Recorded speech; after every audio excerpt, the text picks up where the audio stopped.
Alright, buckle up, because this one sounds like a war story crossed with a nature documentary from hell. It's early 1945, the last chaotic stretch of World War II.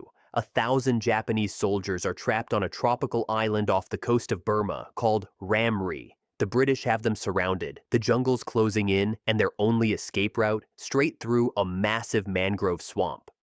And if you've ever been near mangroves, you know that feeling. The air's heavy and wet, full of buzzing mosquitoes. The mud swallows your boots, and every step feels like you're walking through someone's lungs. It's claustrophobic. So these soldiers are exhausted, starving, and they decide, screw it, we'll go through the swamp. Problem is, they're not alone. That swamp happens to be prime real estate for the saltwater crocodile, the biggest reptile on the planet. Some of these things hit 20 feet long, around 6 meters, literal dinosaurs that never got the memo the apocalypse happened. Wading through those murky, waterlogged tunnels, cave-like channels cut through the mangrove, the soldiers had no idea that every shadow and twist of darkness hid something alive. Then night hits, pitch black, no moonlight, no torches, just the sound of water and fear. And somewhere out there, a scream, followed by a gunshot, then a violent splash. You can almost hear the chaos building until that deep, twisting churn kicks in. That's a crocodile doing its death roll, spinning a man like he's caught in a blender. The soldiers are yelling, firing at nothing, and honestly, at that point, even the darkness feels alive. One British naturalist later called that night a cacophony of hell. And yeah, that checks out. When dawn finally broke, vultures were already circling. Out of 1,000 men, only 20 were found alive. The rest, supposedly, dinner for crocodiles.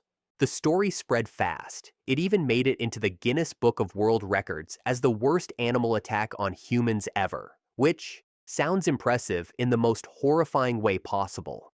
But here's where it gets interesting. Turns out, the guy who wrote that original report, Bruce Wright, wasn't even there. He was stationed somewhere else. He probably heard the story secondhand and wrote it down like camp gossip. Decades later, when researchers actually went to Ramree and talked to locals who lived through it, they were like, bro, no, that's not what happened. They remembered soldiers dying, but mostly from disease, starvation, and dehydration, not crocodiles. One old guy even said, maybe 10 or 15 got eaten max. So yeah, the crocs were there, and they definitely took some people. But that 1,000-man crocodile buffet? Probably more myth than massacre.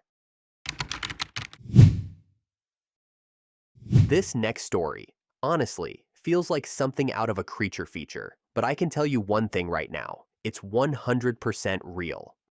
It's April 2009, and two divers, David Shemtov and his buddy Chus Barrientos, are exploring this unreal spot in Indonesia called the Blue Water Mangroves. It's in Raja Ampat, one of those dream destinations where the water's so clear it looks fake. But this isn't your typical coral reef dive. The place is a maze of narrow mangrove tunnels, like diving inside a flooded cave made of roots and shadows.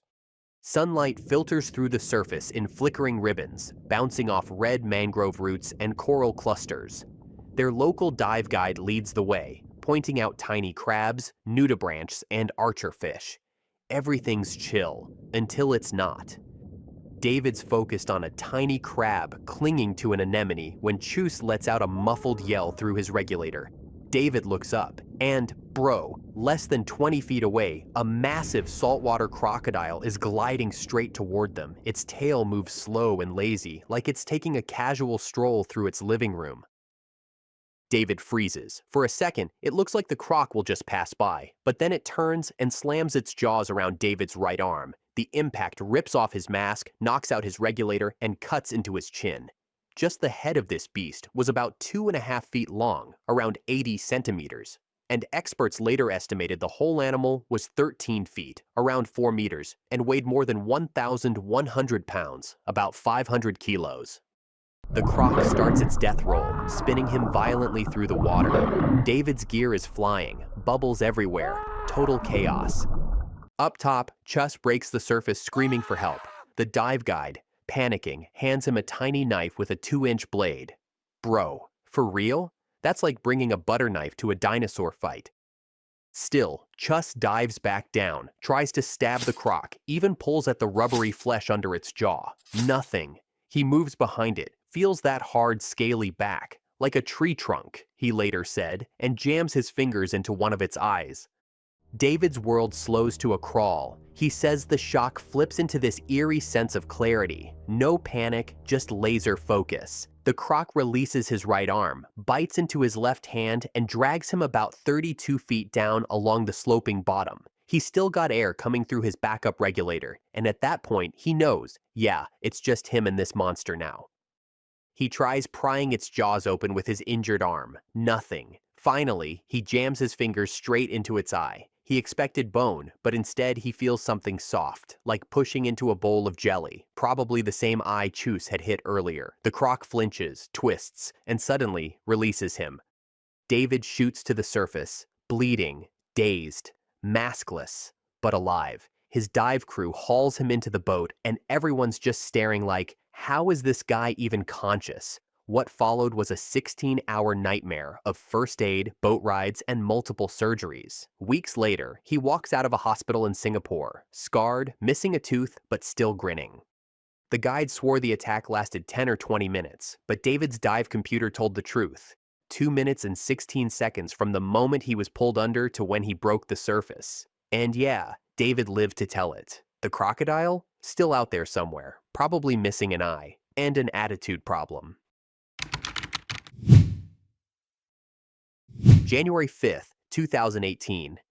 Just after sunset, the water in Vonavona Lagoon, Western Province, Solomon Islands, gleamed like polished stone. Most people wouldn't call this a cave, but look closer. The lagoon is ringed by mangroves that twist together into dark arches. Beneath them, the roots plunge like pillars, and the light fades fast. In some spots, the branches meet overhead, forming a ceiling so thick that local divers say it feels like swimming through an underwater cavern. That evening, 2 local men, one of them in his 20s, slipped quietly into the water, barely 65 feet from shore. That's close enough to hear laughter drifting from Barasipo village. For them, it was routine. Another dive for shellfish and bêche de mer in the familiar cave-like channels and silty underwater passageways where sunlight barely survives. But caves, whether carved from limestone or built from root and shadow, are full of hiding places. And in the Solomon Islands, the top predator doesn't just haunt the open sea. It glides through these dark tunnels too.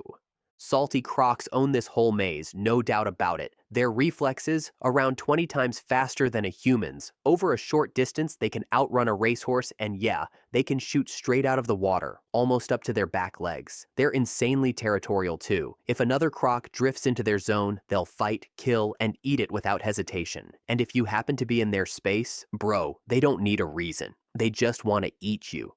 As the 2 men glide through the mangrove roots, the water is still. Too still. You know that kind of silence where even your own breathing sounds loud? Yeah, that. It feels claustrophobic, like the whole lagoon is holding its breath. And then it happens. The water explodes. Out of nowhere, this massive crocodile blasts up from a shadowy crevice, all muscle, scales, and ancient fury. It's like watching a torpedo made of teeth. There's no warning, no time to think, just a blur of movement and bubbles. The young diver's gone before his buddy even knows what hit him.